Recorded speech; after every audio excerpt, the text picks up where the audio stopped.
Hi friends, welcome back to my channel. మీరు కనుక నా ఛానల్ ఫస్ట్ టైం చూస్తున్నారా అయితే సబ్స్క్రైబ్ చేసుకోండి. అలాగే పక్కనే ఉన్న బెల్ ఐకాన్ని క్లిక్ చేసేయండి. ఫ్రెండ్స్, నచ్చినట్లయితే ఒక చిన్న లైక్ ఇచ్చి ఎంకరేజ్ చేసేయండి. ఇక ఎపిసోడ్లోకి అయితే వెళ్ళిపోదాం. ఈరోజు ఎపిసోడ్ అయితే సూపర్గా అదిరిపోతుంది. ఎక్కడ స్కిప్ చేయకుండా మొత్తం చూడండి ఫ్రెండ్స్. ఎపిసోడ్ స్టార్ట్ అవగానే రాజ్కి ఇక సుభాష్ నుంచి ఫోన్ కాల్ అయితే వస్తుంది. ఇక ఆఫీస్లో జరిగిన విషయం గురించి మొత్తం వివరిస్తాడు. ఫ్యాక్టరీలో ఇక నష్టం జరిగిన విషయం మొత్తం కూడా చెప్పేసరికి రాజ్ షాక్ అయిపోతాడు. ఇక ఉన్న పలంగా నేను వస్తున్నాను డాడీ అని చెప్పి ఇక బయలుదేరుతాడు. ఇక బయలుదేరగానే కావ్య కంగారు పడుతూ నేను కూడా రావాలా అనగానే ఏమీ అవసరం లేదు కళావతి, నేను వెళ్ళి ఈవినింగ్ కల్లా వచ్చేస్తాను అని చెప్పి ఇక వెంటనే ఇక బయలుదేరుతాడు రాజ్. ఇక ఇక్కడ చూస్తే అనామిక కళ్యాణ్ అసలు ఖైరతాబాద్ బ్రాంచ్కి సంబంధించిన ఇక పత్రాలను తీసుకోమంటే తీసుకోకుండా కవిత్వాల్ని అచ్చు వేయించుకోవడానికి వెళ్ళిన విషయం అస్సలు జీర్ణం చేసుకోలేదు. ఇక ఎట్టి పరిస్థితుల్లోనూ ఆస్తి నా చేతుల్లోకి వచ్చేలాగా లేదు. ఈ కళ్యాణ్ అంతా కూడా వేస్ట్ చేస్తున్నాడు. హ్యాపీగా ఉందామని కళ్యాణ్ పెళ్లి చేసుకుంటే అంతా నీరు గార్చిపోస్తున్నాడు. ఖచ్చితంగా ఏదో రకంగా కళ్యాణ్ ఆఫీస్కు వెళ్ళేలాగా చేసి తీరాలి అని చెప్పి ఇక ఆలోచన చేస్తూ ఉంటుంది అనామిక. ఇక అదే టైంలో రుద్రాని ఏంటో అనామిక చాలా సీరియస్గా ఆలోచిస్తుంది. ఖచ్చితంగా ఇంటి విషయమే అయి ఉండొచ్చు, నేను వెళ్ళి ఏ విషయమో అడిగి తెలుసుకోవాలి అని చెప్పి ఇక రుద్రాణి అయితే వస్తుంది అనామిక దగ్గరికి. ఏంటి అనామిక తెగ టెన్షన్ పడుతున్నావేమైంది అని చెప్పి అనగానే ఇంకా ఏమవ్వాలంటే ఇక కళ్యాణ్ గురించి నా టెన్షన్ అంతా కూడా. కళ్యాణ్ అసలు నా విషయాన్ని అస్సలు వినటం లేదు. అసలు ఇన్నాళ్ళు ఇక అనామికనని నా చుట్టూ తిరిగే కళ్యాణ్ అసలు నా మొహమే చూడట్లేదు. నేను కవిత్వాలు ఆ రోజు కిందకి విసిరేసిన రోజు నుంచి నా మొహమే చూడట్లేదు అని చెప్పి అనగానే ఇక వెంటనే అది కాదు సమస్య అనామిక, నిన్ను నీ మాటకి ఆ రోజు నుంచే కాదు ఎప్పటి నుంచో నీ మాటకి ఎప్పుడూ విలువ ఇవ్వలేదు. నువ్వు గమనించావా లేదు, కళ్యాణ్ ఎవరి మాట వినడు, ఒక్క కావ్య మాట తప్ప అనగానే ఇక అలానే చూస్తూ ఉంటుంది అనామిక. ఏంటి కంగు తిన్నావా? నిజం కాదా? ఎప్పుడు చూసినా కావ్య భజన్ తప్పించి మా కావ్య వదిన వంట బాగా చేస్తుంది, మా కావ్య వదిన సెలెక్షన్ బాగుంటుంది, మా కావ్య వదినకి ఎవరు సాట్లేరు అని చాలాసార్లు నీ దగ్గరే అన్నాడని నువ్వు నాకు చాలాసార్లు చెప్పావు. అలాంటప్పుడు ఇక కవిత్వాలని విసిరేసిన తర్వాత నీ మొహం చూడకపోవడం కాదు, ఎప్పటి నుంచో కావ్య వదిన మాయలో పడి నీకు ఏ రోజు విలువ ఇవ్వలేదు కళ్యాణ్ అనగానే మరి నేను ఇప్పుడు ఏం చేయాలంటే ఆ కావ్య పుట్టింటికి వెళ్ళి కూర్చుంది. ఇక నేనేమో ఇక్కడ అందనం ఎక్కిద్దామని చెప్పి అందరితో గొడవ పడి మరీ ఆఫీస్కి పంపిస్తే కవిత్వాలని చెప్పి ఇక ముందుగా వచ్చిన ఆస్తిని వెనక్కి పంపించేశాడు కళ్యాణ్ అని చెప్పి అనామిక అంటూ ఉంటుంది. దీనికి ఒక్కటే మార్గం అనామిక, ఇక కావ్య వదిన అని చెప్పి దేవతలాగా పూజించే నీ భర్త దృష్టిలో కావ్య అసలు మంచిది కాదు, తన క్యారెక్టరే బ్యాడ్ అని చెప్పు. అందరినీ ఇంట్లో నమ్మించే ప్రయత్నం కనీసం చెయ్యి.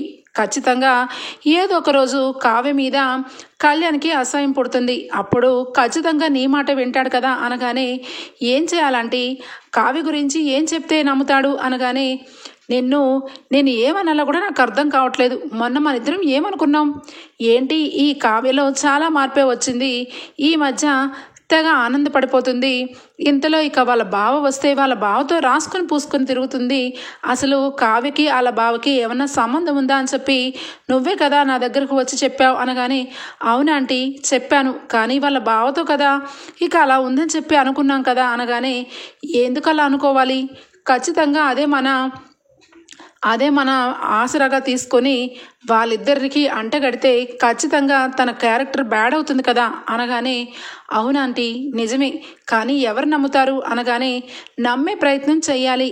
అందరి ముందు ఇక ఖచ్చితంగా కావ్య వాళ్ళ బావతో ఇక పుట్టింటికి వెళ్ళిపోయి అక్కడ వాళ్ళ బావతో ఎంజాయ్ చేస్తుంది అన్నట్టుగా మాట్లాడితే ఇంట్లో వాళ్ళందరికీ అనుమానం వస్తుంది.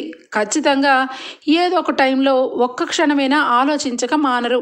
అలాగే కావ్య జీవితం గురించి ఇక మెల్లమెల్లగా దిగజార్చుతూ ఉంటే ఆటోమేటిక్గా కళ్యాణి తన మనసులో కావ్య వదిన స్థానంని ఇక పక్కకు తోసేసి ఆ స్థానం నీకు ఇస్తాడు అనగానే అవునంటీ, ఖచ్చితంగా ఆ కావ్యని ఏదో రకంగా చేసి ఇంట్లోంచి గెంటాలని ప్లాన్ చేస్తున్నా కూడా ఇక అందరిని వెక్కిస్తున్నారు కాబట్టి ఖచ్చితంగా కావ్య క్యారెక్టర్నే బ్యాడ్ చేస్తే సరిపోతుంది అని చెప్పి ఇక అనుకుంటుంది. ఇంతలో ఇక కళ్యాణ్ వస్తాడు. కళ్యాణ్ రావడం చూసి అనామిక సీరియస్గా మొహం అంతా మార్చుకొని ఉంటుంది.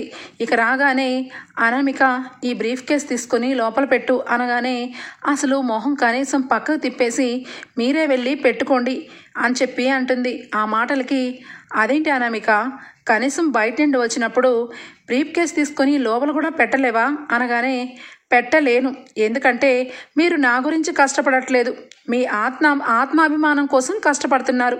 అలాంటప్పుడు మీ బ్రీఫ్ కేసులు మోయడానికి నేను ఇంట్లో లేను కదా. అయినా పనికి మాలిన చెత్త అంతా పోగేసి కవిత్వాలని చెప్పి పిచ్చి పిచ్చి రాతలకి ఇక కాగితాలు కట్టని అందులో నింపుకొని వెళ్ళారు. దాన్ని ఎవరు కాజేయరు. అది ఎక్కడుంటే రోడ్డు మీద ఉంటే అనగానే అనామిక ఏం మాట్లాడుతున్నావు, మొన్న కవిత్వాలన్నీ ఇసురు కొట్టి పడేశావు, ఇక అందరి ముందు నన్ను అవమానించావు, ఎందుకో కాముగా ఊరుకున్నాను, తెలుసో తెలియకో ఏదో మాట్లాడుతున్నావని, కానీ పదే నన్ను హింసించేలాగా మాట్లాడితే అస్సలు ఊరుకోను అనగానే ఇక ఈ లోపల ఫోన్ మోగుతూ ఉంటుంది కళ్యాణ్ది. కళ్యాణ్ ఒక్కసారిగా ఇక ఫోన్ ఎవరబ్బా అని చెప్పి ఇక లిఫ్ట్ చేస్తాడు. లిఫ్ట్ చేసిన వెంటనే కూడా అప్పు ఇక ఏందిరా బాయ్ అలా వెళ్ళిపోతావేంటి, నీ కార్డ్స్ని ఇక కొబ్బరి బొండాల దగ్గరే వదిలేసి వెళ్ళిపోయావు, ఆయన నన్ను పిలిచి ఇప్పుడే ఇచ్చిండు, లేదంటే కార్డ్స్ అన్నిట్లో ఎంతెంత డబ్బులు ఉంటాయి తెలుసు కదా నీకు అందు గురించే కదా మీ ఇంట్లో వాళ్ళు కార్డ్స్ నీ చేతిలో పెట్టండి, ఇదేం పని అని చెప్పి అప్పు అయితే ఇక మంచిగా ఫోన్ చేస్తుంది. ఆ విషయానికి బ్రో చాలా సారీ బ్రో, అనవసరంగా నీకు పని పెట్టాను, నీదిగో నా మతిమరుపు వల్ల ఆ కార్డ్స్ని ఎక్కడ వదిలేస్తానో నాకే తెలియదు, నేను వచ్చి కలెక్ట్ చేసుకుంటాను, నీవు దగ్గరే పెట్టు బ్రో అనగానే ఇక వెంటనే అక్కడే ఉన్న దానిలక్ష్మి రుద్రాని ఇద్దరు కూడా చూస్తూ ఉంటారు. ఇక అనామిక వెంటనే ఫోన్ పెట్టేసిన తర్వాత చూసారా అత్తయ్య, మీరు ఎప్పుడు కూడా నా కొడుకు కవిత్వాలే ఆడతాడు, ఇక వాడు అమాయకుడు అని చెప్పి నాకు 2-3 సార్లు మీరు నచ్చ చెప్పడానికి ట్రై చేశారు, ఇప్పుడు చూశారు కదా ఈయన గారి భాగోతం, ఇక బ్రో అంటే ఎవరో కాదు ఆ అప్పునే, ఆ అప్పుతో హ్యాపీగా కలుసుకోవడానికి కవిత్వాలు అడ్డు పెట్టుకుని మరీ బయటకు వెళ్ళి వస్తున్నారు, నా జీవితం నాశనం చేశారు, ఇక ఆ అప్పుతోనే మీరు జీవితం సాగించండి, మీకు ఆ అప్పుకి ఎక్కడ లేని సంబంధాలన్నీ మీ ఇద్దరి మధ్య ఉన్నాయి, కానీ పైకి మాత్రం కనీసం కొంచెం కూడా ఎవ్వరి ముందు కనబడరు అని చెప్పి లేనిపోనివన్నీ కూడా మాట్లాడుతూ ఉంటుంది. అనామిక అప్పు గురించి తప్పుగా మాట్లాడద్దు అనగానే తప్పుగా మాట్లాడేలాగా మీరే కదండి చేస్తుంది, ఇప్పుడు అప్పునే కదా ఫోన్ చేసింది, అప్పు దగ్గర కార్డ్స్ ఎందుకున్నాయి అంటే డబ్బు కోసం ఎంతటికైనా దిగజారుతుంది ఆ అప్పు, ఇక మీ కార్డ్స్ అన్నీ తీసుకొని చక్కగా డబ్బు వాడుకుంటూ ఫ్రెండ్షిప్ పేరుతో అన్ని విధాలుగా మీకు బాగానే యూజ్ అవుతుంది కదా అనగానే అనామిక తప్పుడు మాటలో అప్పు గురించి మాట్లాడావో చెంప చెల్లుమనిపిస్తుంది, జాగ్రత్త, ఏమనుకుంటున్నావో అనగానే వెంటనే దానిలక్ష్మి వచ్చి ఒరే కళ్యాణ్ అనామిక చెంప పగల కొడతావా, అనామిక మాట్లాడింది ఇంట్లో తప్పే ఉంది, తన గురించి ఇక తన జీవితం గురించి బాధ కలిగి ఆ మాట అంది, నేను కూడా అదే మాట అంటాను, నన్ను కూడా కొడతావా అనగానే ఇక వెంటనే అలానే చూస్తూ ఉండిపోతాడు కళ్యాణ్. చూడు కళ్యాణ్, నిన్ను ఇక అప్పు కావాలనే యూజ్ చేసుకుంటుంది, నువ్వేమో పిచ్చివాడివి, నీ కార్డులని దాని చేతిలో పెట్టి దానికి ఎంజాయ్ చేసుకోమని డబ్బు ఇస్తావా అనగానే మమ్మీ ఒక్క మాట కూడా అప్పు గురించి నోరు జారద్దు, నేను అప్పుకేమీ నా కార్డులు ఇవ్వలేదు, రోడ్డు మీద మర్చిపోతే గుర్తు చేయడానికి ఫోన్ చేసింది అనగానే అబ్బబ్బబ్బబ్బా ఎంత బాగా కథలుతున్నారండి, ఏంటి మీ దారిని మీరు రోడ్డు మీద పడేసి వెళ్ళిపోతుంటే కరెక్ట్ టైంలో అప్పు వచ్చి చేతితో తీసుకొని మీకు ఫోన్ చేసిందా, మీరు చెప్పడం ఇక అందరం వినడం అంతా కూడా అయిపోయిందండి, ఆ రోజు పెళ్లి రోజు తన మనసులో మాట బయట పెట్టిన రోజే ఆ అప్పు భాగవతం అలాగే మీ వదిన కావ్య భాగవతం అందరికీ అర్థమైంది, అప్పటి నుంచే కదా ఇక మీ అమ్మగారు ఆ కావ్యని దూరం పెట్టారు. ఎంతసేపు మా వదిన దేవత, అప్పు ఒక దేవత అని చెప్పి వాళ్ళిద్దరి గురించి ఎప్పుడు పాజిటివ్గా ఆలోచిస్తారు, కానీ కట్టుకున్న భార్యకు మాత్రం కొంచెం కూడా విలువ లేదు అనగానే, చూసావా అనామిక, ఎటు తిరిగి ఎటొస్తున్నావు? అయినా కావ్య వదిన గురించి ఇప్పుడు దేనికి మాట్లాడుతున్నావు? అప్పు కూడా నీలాగా ఆలోచించలేదు. అప్పు చాలా మంచిది. నన్ను ప్రేమించి పెళ్లి చేసుకొని నా మనసుని నువ్వు అర్థం చేసుకోలేదు. కనీసం కవిత్వాల గురించి కొంచెం కూడా నాలెడ్జ్ లేదు అప్పుకి. అయినా కూడా నువ్వు అనుకున్నది సాధిస్తామని చెప్పి నాకు ఆల్ ది బెస్ట్ చెప్పింది. నువ్వు ఇక నీ గురించి కూడా చాలా మంచిగా చెప్పింది. ఏ భార్య అయినా ఖచ్చితంగా తనకు నచ్చేలాగే ప్రవర్తించాలని కోరుకుంటుంది. తన వైపు నుంచి కూడా ఆలోచించమని చాలా పెద్దరికంగా చెప్పింది అప్పు. కనీసం ఒక్కరోజు కూడా నువ్వు అలా చెప్పలేదు అనగానే, చూసారా అత్తయ్య, ఈయన భాగవతం చివరాఖరికి ఆ అప్పు క్యారెక్టరే చాలా మంచిది, నేనే మంచిదాన్ని కాదు అన్నట్టుగా మాట్లాడుతున్నారు. ఇక అక్క చెల్లెల క్యారెక్టర్లు చాలా గొప్పవండి. ఒక అక్కేమో పెళ్లికి ముందే ప్రెగ్నెంట్ అని నాటకం ఆడి ఇంట్లో దాపరించి ఇక పెళ్లి టయానికి కరెక్ట్గా ఇంట్లో నుంచి పారిపోతే ఇక ఆ పెళ్లి చేసుకోవడానికి రెండో చెల్లెలు వెంటనే ముసుగేసుకొని వచ్చి కూర్చుంది. ఇక ఆ ప్లేస్లో ఎవరున్నా పర్వాలేదు, ఇక ఏ వ్యక్తి అయినా పర్వాలేదు, తాళి కట్టించుకోవడానికి రెడీ అయిపోయింది. ఇంకా మూడో వ్యక్తి ఇక అందరి ముందు పెళ్ళి లాస్ట్ మినిట్లో పెళ్ళి ఒక ఆడపిల్ల జీవితాన్ని పగనంగా పెట్టి, నా జీవితం ఏమైపోయినా పర్వాలేదు, నేను మాత్రం కళ్యాణ్ని ప్రేమించానని అందరి ముందు సిగ్గు వదిలి చెప్పింది ఆ అప్పు. అలాంటి ముగ్గురు అక్క చెల్లెళ్ళ గురించి మాకు చెప్తున్నారా? నేను ఆలోచించాలా మీ గురించి? నాకంటే ఎవరు మీకు గురించి ఆలోచించారు? మీరు హోదాలో ఉండాలి, ఇక మీరు కూడా రాజ్బాబు గారు లాగా ఒక అందంలో ఉండాలి, మహారాజులా ఉండాలి అని కోరుకున్నాను. దానికే మీకు విరక్తి భావం కలిగి అప్పు చాలా గ్రేట్ అంటున్నారు. అవునండి, ముందుగా వచ్చిన పెళ్ళం కంటే వెనక నుంచి ఉన్న ప్రియురాలే గొప్పని బాగానే నిరూపిస్తున్నారు అనగానే, అనామిక అని చెప్పి దగ్గరికి వస్తాడు కళ్యాణ్. ఇక నోట్లోంచి ఒక్క మాట కూడా తప్పుగా మాట్లాడాడంటే ఊరుకోను. అప్పు గురించి నీ నోటుకు వచ్చినట్టుగా ఎందుకు మాట్లాడుతున్నావు అనగానే, ఇక వెంటనే రాజు అయితే ఇక ఇంటికి వెళ్ళి ఫైల్ కూడా తీసుకోవాలి, ఫైల్ తీసుకొని అలానే ఆఫీస్కి వెళ్ళాలి అని చెప్పి ఇక రాజు కూడా అప్పుడే వస్తాడు. రాజు ఇక గొడవని చూస్తాడు. రాజుని చూసి, ఇదిగో అన్నయ్య వచ్చాడు, దయచేసి ఎలాంటి నస ఆపేసి రూమ్లోకి పద అనగానే, నేనెందుకు భయపడాలండి? ఒకరిని చూసి భయపడే క్యారెక్టర్ కాదు నాది. ఇక ఆయన అంటే పెళ్ళం అంటే ఎందుకు ఇష్టమో తెలియదు, కానీ ఆవిడ గారు బావతో సరసాలాడుకుంటూ పుట్టింటికి వెళ్ళి కులకడానికి అక్కడికి వెళ్ళినా కూడా ఆవిడ వెనకాలే వెళ్ళాడు మీ అన్నయ్య. అలాంటి మహానుభావుడు, ఆయన గురించి నేను భయపడ్డమేంటి అనగానే రాజ్కి అర్థం కాదు. ఇక వెంటనే ఏంటి ఏం మాట్లాడుతున్నారు అనగానే, ఇక వెంటనే ఉన్నదే మాట్లాడుతున్నాను బావగారు. కావ్య వాళ్ళ బావ ఇద్దరు కలిసి ఇక పుట్టింటికి వెళ్ళి ఎంజాయ్ పేరుతో ఒక 10 రోజులు ఉండడానికి వెళ్ళారు. మరి మీరు చెప్పండి, మరి ఆ రకంగా ఇంట్లో ఎవరైనా వేరొక బావ అనే వరసైన వాడితో అలా నవ్వుతూ తుల్లుతూ ఉంటే ఎవరైనా ఊరుకుంటారా?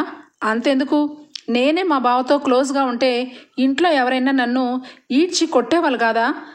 అదే పని కావ్య చేస్తే చాలా దేవత. అదే నేను మాట్లాడుతున్నాను.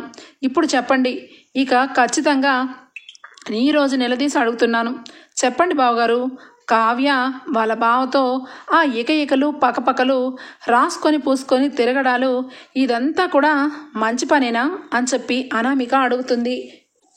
అనామిక నోరు మూసుకొని మర్యాదగా రూమ్లోకి వస్తావా రావా? ఇప్పటికే చాలా ఎక్కువ మాట్లాడావు, ఇక ముందు ఒక్క మాట కూడా నోరు తూలినా మర్యాదగా ఉండదు అని చెప్పి కళ్యాణ్ అంటూ ఉంటే, మీరు ఊరుకోండి, మీకు మాట్లాడే అర్హతే లేదు. నేను అడిగేది రాజ్ బావగారిని. ఎందుకంటే నా జీవితాన్ని పణంగా పెట్టి నా జీవితంలో నిప్పులు పోసింది ఆ కావ్యనే. ఆ కావ్య ఆ అప్పు వాళ్ళిద్దరూ కలిసి నా జీవితాన్ని నాశనం చేస్తూ ఉంటే నేనెందుకు ఊరుకోవాలి? వాళ్ళు క్యారెక్టర్ లేని చీప్ ఫెలోసు. అసలు వాళ్ళకి ఇంట్లో ఎవరికి క్యారెక్టర్ లేవు, వాళ్ళ ముగ్గురు కూడా అని చెప్పి నోటికి వచ్చినట్టుగా మాట్లాడుతుంది. ఇక వెంటనే రాజ్ తట్టుకోలేక, కావ్య గురించి అంత ఘోరంగా మాట్లాడతావా అని చెప్పి చంపని చెళ్ళు అనిపిస్తాడు. ఇక వెంటనే ఇంట్లో వాళ్ళందరూ దెబ్బకి అలానే చూస్తూ ఉంటారు. ఇక అప్పుడే గుండించి వస్తుంది ఇక అపర్ణ. వెంటనే నాన్న అని చెప్పి అనగానే, మమ్మీ నేను ఎప్పుడు కూడా ఆలోచించి ఆచితూచి మరదల్ని ఒక మాట అనకూడదని ఇప్పటి వరకు చాలా వరకు లోపల ఇక బాధని అణుచుకుంటూ వచ్చాను. కానీ నోటికి వచ్చినట్టు ఎంత మాట పడితే అంత మాట నా భార్య కళావతిని చాలా మాటలు మాట్లాడుతుంది. అసలు మాట్లాడే రైటు నీకెవరిచ్చారు? నీ గురించి, నీ భర్త గురించి కళావతి కానీ నేను కానీ నోరు తెరిచి మాట్లాడుతున్నావా? ఏది మాట్లాడాలన్నా పబ్లిక్లో అలాగే హాల్లో అందరి ముందు చీపుగా మాట్లాడుతున్నావు. ఇంకొకసారి ఈ రకంగా మాట్లాడితే కళ్యాణ్ నా సంగతి తెలుసు కదరా నీకు, ఏం చేస్తానో నాకు తెలీదు అనగానే ఇక వెంటనే అక్కడే ఉన్న దానిలక్ష్మి, రాజ్ నా కోడల్ని కొడతావా? నా కోడల్ని కొట్టే అధికారం నీకెక్కడిది అనగానే, పిన్ని నువ్వు ఈ టైంలో కరెక్ట్గా వచ్చి మాట్లాడుతున్నావు. ఇందాక కావ్య గురించి నోటికి వచ్చినట్టు మాట్లాడుతుంది. అప్పుడెందుకు మీ కోడల్ని భయం చెప్పలేదు? అప్పుడెందుకు రాలేదు? ఇప్పుడెందుకు మాట్లాడుతున్నారు అనగానే, ఏదైనా కూడా నువ్వు మరదల్ని చేయి చేసుకోవడం కరెక్ట్ కాదు అనగానే, అవునవును నువ్వేమన్నావు పిన్ని, ఎప్పుడు కూడా కళ్యాణ్ విషయంలో తప్పు నేను చేస్తున్నానా? కళ్యాణ్ని ఆఫీస్కి వెళ్లకుండా ఇక తన కవిత్వాలు చెప్పుకోమని నేను కావ్య ఇద్దరు కలిసి కళ్యాణ్కి ఇక కావాలని ఆఫీస్కి రానివ్వట్లేదని మొన్న మాట్లాడావు. అంతెందుకు కావ్యని నోటికి వచ్చినట్టుగా ఎవరు పడితే వాళ్ళు ఎప్పుడు పడితే అప్పుడు ఇష్టం వచ్చినట్టుగా వాళ్ళ కుటుంబం గురించి కూడా నిందిస్తూ ఉంటారు. ఇక అన్నిటికీ కూడా సమాధానంగా నా చంప దెబ్బతో చాలించాను. చాలా గొప్ప విషయం ఇది. అసలు ఇంకొకరు అయితే నీ స్థానంలో ఉంటే నేను ఏం చేసేవాడినో నాకే తెలియదు అనగానే ఇక వెంటనే దానిలక్ష్మి సీరియస్గా అలాగే చూస్తూ ఉంటుంది. ఇక వెంటనే అక్కడే ఉన్న ప్రకాశం అయితే, ఏంటి ధాన్యం, ఏం మాట్లాడుతున్నావు? నీ కోడల్ని నీకు ప్రేమ ఉంటే నీ నెత్తి మీద పెట్టుకొని చూసుకో, అంతేగాని ఇంట్లో ఉన్న పెద్ద కోడల జోలికి వస్తే రాజ్ చెంపతో కొట్టాడు ఊరుకున్నాడు, అదే నేనైతేనా అనగానే ఇక వెంటనే కళ్ళ వెంట నీళ్లు పెట్టుకొని అనామిక అలానే చూస్తూ సీరియస్గా లోపలికి పరిగెత్తుకుంటూ వెళ్ళిపోతుంది. వెళ్ళిపోయిన వెంటనే కూడా ఇక వెంటనే కళ్యాణ్ అయితే, అన్నయ్య నా తరపున నీకు సారీ చెప్తున్నాను అన్నయ్య, ఇక అనామికని క్షమించు అన్నయ్య అని చెప్పి వెంటనే కూడా అనామిక వెనకాలే వెళ్తాడు కళ్యాణ్. ఇక వెంటనే రాజ్ అయితే, ఏంటి పిన్ని, ఏంటి ఇది ఇల్లా లేకపోతే ఇంకేమన్నా? ప్రతిసారి కూడా భార్యాభర్తల మధ్యన చాలా గొడవలే జరుగుతాయి. అంతెందుకు కళావతికి నాకు చాలాసార్లు చాలా సందర్భాల్లో గొడవలైనవి. కానీ మీ ఎవ్వరి దగ్గర కూడా నోరు విప్పి ఏ రోజు కళావతి రచ్చే చేయలేదు. అసలు ఒక్కరోజు కూడా మీ ఎవ్వరికి కూడా టీని కూడా మిస్ చేయకుండా అలానే తీసుకొచ్చి చేతిలో పెట్టింది. ఎన్ని రాత్రులు మా ఇద్దరికి గొడవలు జరిగి ఎంతెంత పెద్ద పెద్ద గొడవలు జరిగాయో మీ ఎవ్వరికీ తెలియదు. అలాగా ఉండాలి భార్య అంటే. భర్త మర్యాద స్వయంగా భార్య తీసేస్తూ ఉంటుంది అంటే అసలు ఏమనుకోవాలి? ఇంకా వాళ్ళిద్దరి మధ్య విషయాలన్నీ బయటకు చెప్పి బయట వాళ్ళని కూడా అందులో ఇన్వాల్వ్ చేసి వాళ్ళ క్యారెక్టర్ని కూడా తీసేస్తూ ఉంటే ఎవరిని ఎంతకాలం భరిస్తారు? అయినా భరించడానికి సహించడానికి నేనేమి కళ్యాణ్ని కాదు, Swaraj group of company MD Raj. ఇక్కడ రాజ్ భార్య అంటే ఎవరైనా నోరు తెరిచి ఏ మాట అనకపోయినా నీ కోడళ్ళు మాత్రం నోటుకు వచ్చినట్టుగా మాట్లాడుతుంది. అందుకే చేత్తో సమాధానం చెప్పాను. ఇక ముందు ఎప్పుడు కూడా ఎవరు కూడా కావ్య జోలికి రావద్దు. కావ్య జోలికి వస్తే నా వైపు నుంచి ఇలానే ఉంటుంది ట్రీట్మెంట్ అని చెప్పి కోపంతో అక్కడి నుంచి వెళ్ళిపోతాడు రాజ్. నాన్న ఆగు నాన్న అనగానే, లేదు మమ్మీ నేను ఆఫీస్కి వెళ్ళాలి అని చెప్పి ఇక అక్కడి నుంచి వెళ్ళిపోతాడు. వెళ్ళిపోయిన మరుక్షణం దానిలక్ష్మి అయితే ఇక అలానే తలదించుకొని చూస్తూ ఉంటుంది. ఇక ఇందిరాదేవి అప్పుడే ఇక వస్తూ ఉంటుంది. బయటకు వెళ్ళిన ఇందిరాదేవి, ఏమైంది ఇంట్లో, ఏమన్నా మళ్ళా గొడవ జరిగిందా?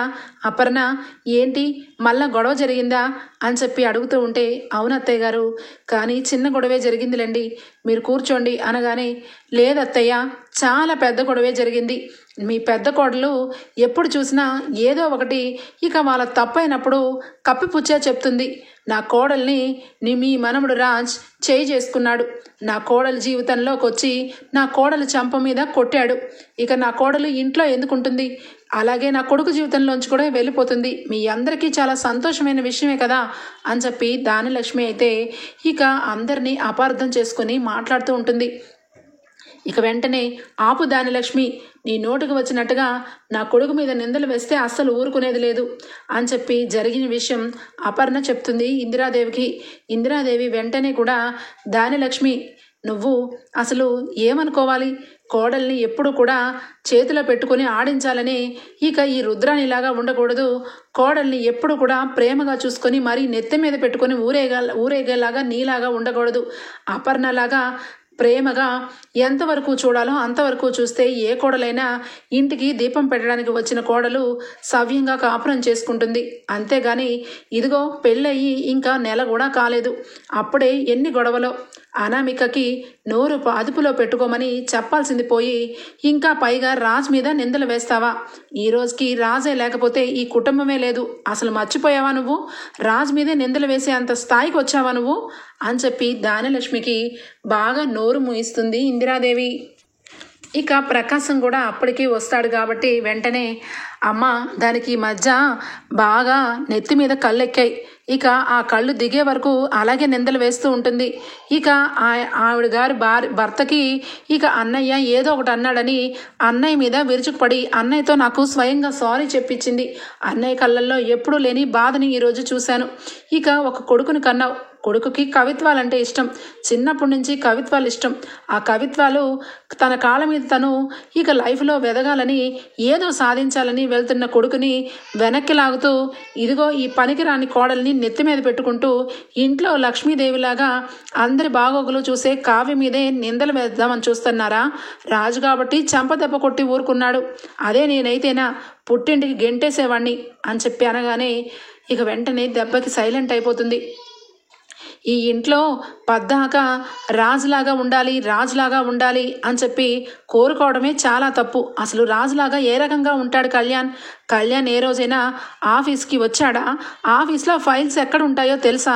అసలు ఆఫీస్ గురించి A to Z ఏమీ తెలీదు, వాడికి తెలీదు, నాకు తెలీదు. అయినా కూడా అన్నయ్య నన్ను భరిస్తూ నా వైపు నుంచి కోట్లు నష్టం జరుగుతున్నా కనీసం నోరెత్తి ఒక్క మాట కూడా అనలేదు. ఈరోజు ఏదో తమ్ముడుగా ఒక మాట అనేసరికి ఇక అన్నయ్యని బావగారని కూడా మినిమం ఇంత కూడా కనీసం మర్యాద లేకుండా వెంటనే నోరేసుకొని పడ్డావు. అసలు నిన్ను చూస్తుంటే రోజు రోజుకి అసహ్యం వేస్తుంది ధాన్యం అని చెప్పి ఇక ప్రకాశం అయితే బాగా తిడతాడు దానిలక్ష్మిని. ఇక వెంటనే అపర్ణ అయితే, చూడు దానిలక్ష్మి, నువ్వు నీ కొడుకు జీవితాన్ని నియ్యంతలో నువ్వే నాశనం చేస్తున్నావు. కోడల్ని అదుపులో పెట్టుకోలేక ఇక ఎవరి మీదకి వచ్చి మాట్లాడితే ఎవరు ఊరుకుంటారు?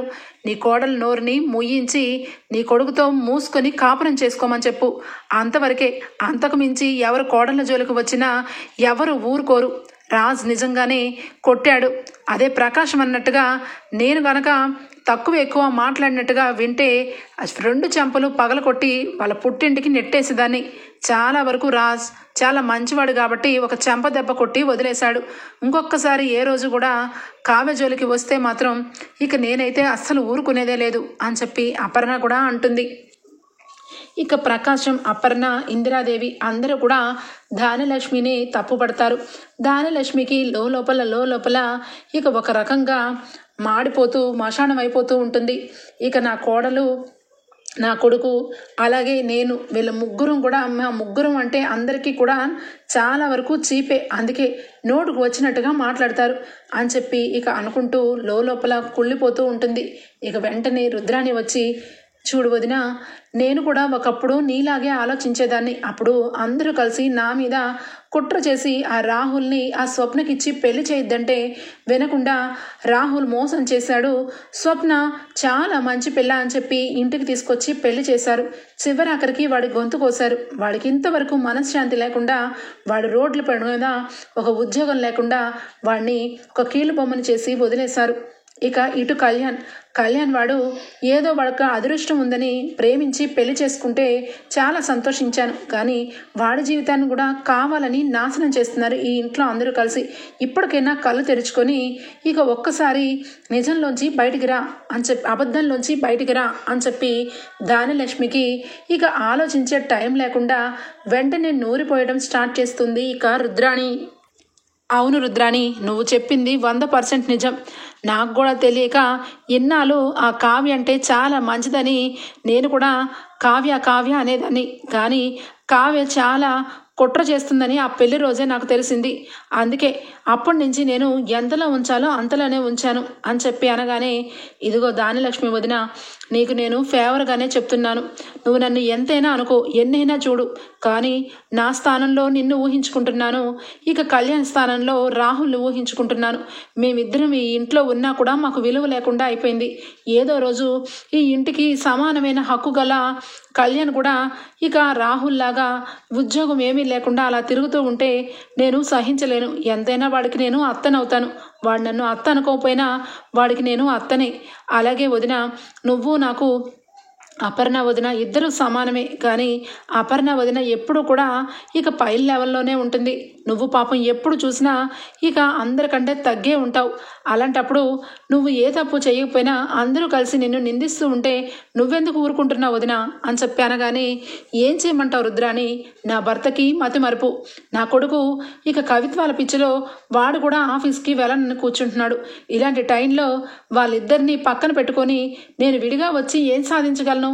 అందుకే ఇంకా ఎవరు ఏమన్నా ఇక పడ్డగా తప్పట్లేదు అనగానే, అలా అనుకొని నువ్వెలా అనుకుంటావు?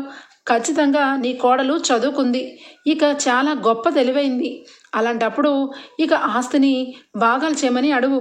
ఖచ్చితంగా ఇక అనామిక అలాగే కళ్యాణ్ ఇద్దరు కలిసి ఆఫీస్ని చూసుకుంటూ మీరు ఒక లెవెల్లో ఉంటారు. లేదంటే ఇలాగే మోచేయి నీళ్ళు తాగాల్సి వస్తుంది. ఇక కళ్యాణ్ అంటే ఇక ప్రకాశం అన్నయ్యంటికి మతి మరుపు కాబట్టి ఏదో రకంగా గెట్టనైపోతాడు. కానీ కళ్యాణ్ అలా కాదు. కవిత్వాలని చెప్పి ఇక ఎప్పుడు పడితే అప్పుడు ఎవరికి పడితే వాళ్ళకి ఎంత డబ్బు కావాలంటే అంత డబ్బు దారదత్తం చేస్తున్నాడు. ఇక అప్పు దగ్గర క్రెడిట్ కార్డ్స్ వదిలేసి వచ్చాడు. అది ఊరుకుంటుందా? శుభ్రంగా ఖాళీ చేసి పెడుతుంది. అలాగే ఇక కళ్యాణ్ అమాయకుడు. ఇక కావ్య వదిన మంచిది అని చెప్పి ఇక కావ్య వదిన మత్తులోనే ఉన్నాడు. ఖచ్చితంగా ఏదో ఒక రోజు ఇక వాడిని తీసుకొచ్చి అనామికాని బయటికి పంపించేసి వాళ్ళ చెల్లిని తీసుకుని కూర్చోపెడుతుంది. అప్పుడు వాళ్ళ ముగ్గురు కలిసి ఈ దుగ్గిరాల వంశాన్ని వేలదామని ఆమె కోరిక. నువ్వు ఇలాగే వదిలేస్తూ ఉంటే రేపు ఖచ్చితంగా అనామికని కళ్యాణ్ని దూరం చేసేస్తుంది. నేను ఎందుకు చెప్తున్నానో ఆలోచించు అని చెప్పి లేనిపోని మాటలన్నీ దానలక్ష్మికి ఎక్కిచ్చేస్తుంది ఇక రుద్రాణి. ఇక కరెక్ట్గా అప్పుడు ఎంటర్ అవుతుంది స్వప్న. ఏంటి అత్త, ఏంటి ఇంకా ఏమేమి ఎక్కించాలో మొత్తం ఎక్కించేసే అనగానే ఇక దెబ్బకి సైలెంట్ అయిపోతుంది రుద్రాణి. ఏంటి ఆపేశావు? ఖచ్చితంగా ఇక వాళ్ళకి అన్యాయం జరుగుతుంది. అలా అన్యాయం జరుగుతుంది కాబట్టి అందరినీ ఎదిరించి ఇప్పటికే కళ్యాణ్ గురించి ఇక మామయ్య గారి గురించి ఇంట్లో అందరూ కూడా నానా మాటలు అన్నారు. ఇంకా ఎక్కువ మాటలు అని వాళ్ళ దారంటూ వాళ్ళకి రాసిస్తే ఇక కవిత్వాల పిచ్చితో ఉన్న కళ్యాణ్ ఆస్తిని ఆర్తి కర్పూరంలాగా ఊదేస్తాడు. ఎప్పటికీ మతి మరుపుతో కొన్ని లక్షల కోట్లతో ఇక ఎప్పటికప్పుడు నష్టం జరిపించే మావయ్య గారు ఇక ఏ రోజు కూడా ఎక్కడికి వెళ్ళినా అక్కడ ఉన్న ప్లేసే మర్చిపోతారు. ఎప్పుడొకప్పుడు ఈవిడ గారిని కూడా మర్చిపోతారు. ఎందుకంటే ఆవిడ ప్రవర్తన అలా ఉంది కాబట్టి. ఇక అన్నిటికీ లభ్యం నీకే కాబట్టి ఏదో రకంగా ఎక్కించు అనగానే, ఏం మాట్లాడుతున్నావు? ఏదో పెద్దవాళ్ళం మేము మాట్లాడుకుంటే మధ్యలో వచ్చేంటి, నువ్వెందుకు దూరిపోతున్నావు అనగానే, మధ్యలో వచ్చి దూరింది నేను కాదత్తా, నువ్వు. వాళ్ళ జీవితంలో ఏదో మంచి సాధించాలని కళ్యాణ్ ఏదో కవిత్వాలకంటూ వెళ్తూ ఉన్నాడు. ఆ కవిత్వాల్లో సక్సెస్ వచ్చినాక వాళ్ళిద్దరూ భార్యాభర్తలు ఒక్కటవుతారు. వాళ్ళది అది పర్సనల్ విషయం. ఇక మామయ్య గారు అంటే ఇక ఖచ్చితంగా ఏదో రోజు పెద్ద మామయ్య గారు అలాగే ప్రకాశం అంకుల్ అలాగే సుభాష్ అంకుల్ ఇద్దరు కూడా అన్నదమ్ములు. వాళ్ళిద్దరూ ఏ రోజు సంతోషంగానే ఉంటారు. వాళ్ళందరూ కూడా హ్యాపీగానే ఉంటారు.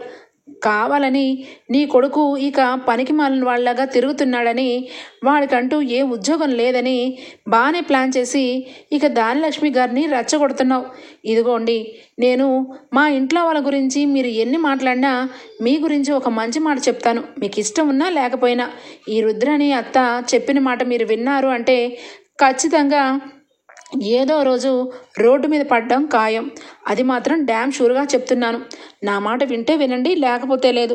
ఇప్పటికే భర్తను వదిలేసి ఇంట్లో హాయిగా దర్జాగా తిరుగుతూ ఉంది ఈ రుద్రాణి అత్త. ఈవిడ గారి మాట వింటే కుక్క తోక పట్టుకొని గోదావరి ఈడినట్టే అని చెప్పి ఇక అక్కడికి వచ్చి రుద్రాణి గాలి మొత్తం తీసేస్తుంది ఇక స్వప్న. స్వప్న అన్న మాటలకి ఇక రుద్రాని రగిలిపోతూ స్వప్న అని చెప్పనగానే మీరు ఎంత గింజుకున్నా నిజం కాదా? ఇప్పటికి ధాన్యలక్ష్మి గారికి ప్రకాశం గారు వాళ్ళిద్దరూ శివుడు పార్వతిలాగా ఒకచోటే ఉంటున్నారు. వాళ్ళు ఎంత అనుకున్నా భార్యాభర్తలు ప్రేమ అనురాగాలతో ఉంటున్నారు. ఇక మీరు సింగిల్గా ఇక జబ్బలు కనబడే వరకు జాకెట్లు వేసుకొని ట్రాన్స్పరెంట్ శారీలు కట్టుకొని మీ ఇష్టం వచ్చినట్టుగా ఇక సలహాలు అయితే ఇస్తున్నారు. ఆ సలహాలు పాటించే వాళ్ళు ఖచ్చితంగా మురిగిపోతారు. అందుకే ఒక మాట ముందుగానే వచ్చి చెప్తున్నాను, ధానలక్ష్మి ఆంటీ, మీరు గనక మా అత్త చెప్పిన మాట వింటే ఇక మీ ఇష్టం అనగానే ఇక అక్కడి నుంచి స్వప్న వెళ్ళిపోతుంది. ఇక వెంటనే ధానలక్ష్మి నిజమే, స్వప్న చెప్పింది ఇంట్లో నిజం లేకుండా పోదు. ఖచ్చితంగా రుద్రాని ఎప్పుడు సరిగా ఆలోచించదు. చాలా తెలివి తక్కువగా ఆలోచించి భర్తనే వదిలేసుకొని ఇక్కడ ఈ పంచన ఉంది. అలాంటిది రేపో మాపో నాకు కూడా రుద్రానిలాగే జరుగుతుంది. అందుకని నేను నోరు మూసుకొని కొంతకాలం ఇక అందరూ ఏ మాటలన్నా సైలెంట్గా ఉండడం మేలు అని చెప్పి రుద్రాని మాటల్ని లెక్కలోకి తీసుకోకుండా అక్కడి నుంచి వెళ్ళిపోతుంది. ఓకే ఫ్రెండ్స్, ఎపిసోడ్ అయితే ఇంతటితో ఎండ్ అయిపోతుంది. రేపటి ఎపిసోడ్లో కలుద్దాం ఫ్రెండ్స్. అంతవరకు bye, take care, thank you for watching.